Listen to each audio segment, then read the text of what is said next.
In the early hours of April 15th, 2025, the Ministry of National Defense in Taiwan reported something chilling. 34 Chinese warplanes and 7 People's Liberation Army Navy ships were detected operating around the island.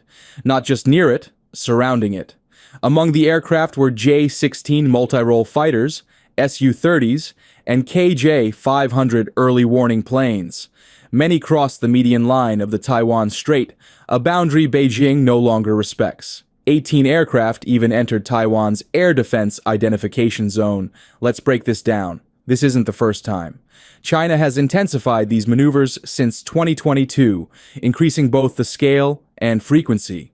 But this one feels different. Why? Because this deployment was coordinated, air and sea simultaneously. The PLA Navy's ships, including guided missile destroyers, were spotted to Taiwan's north, southwest, and east. This wasn't just a show of force, it looked like a rehearsal. Historically, this tension traces back to 1949, when the Chinese Civil War ended and the nationalist government fled to Taiwan. Since then, Beijing has claimed Taiwan as a breakaway province, while Taiwan operates as a self-governing democracy. In 1979, the U.S. adopted the One China policy, but passed the Taiwan Relations Act, allowing arms sales to Taipei. Fast forward to today, Taiwan receives billions in U.S. defense support. So, is this just another drill?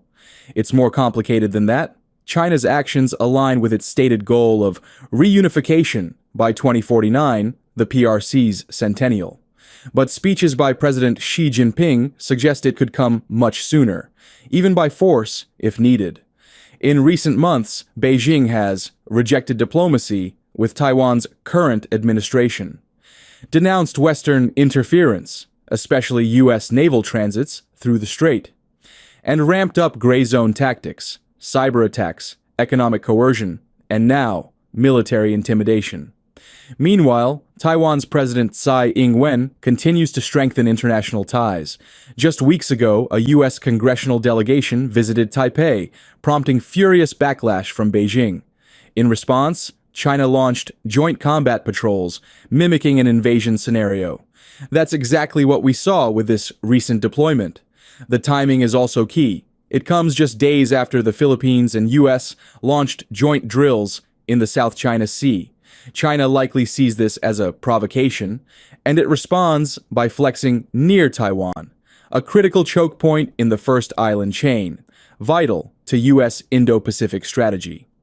Let's not forget geography.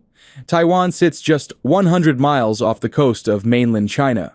Control of Taiwan means dominance over major shipping lanes and access to deep-water ports. It also holds the world's most advanced chipmaker, TSMC, responsible for over 60% of global semiconductor production. This tiny island powers everything from iPhones to F-35s.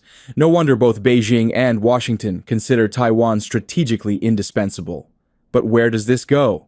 So far, Taiwan has responded calmly, scrambling jets, deploying missile systems, and tracking the PLA forces.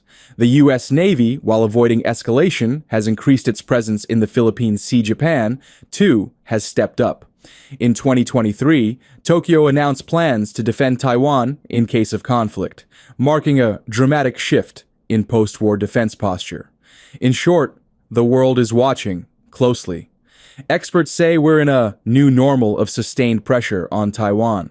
Not war, not yet, but a constant state of tension designed to erode readiness, weaken morale, and test global resolve.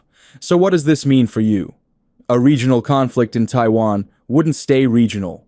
It would disrupt global trade, tech supplies, and possibly trigger multi-nation conflict. The stakes are enormous and growing by the day. This isn't just about warplanes. It's about the future of Asia and whether the world's democratic alliances can withstand China's rising assertiveness. Stay tuned. Because what happens in Taiwan could reshape the 21st century.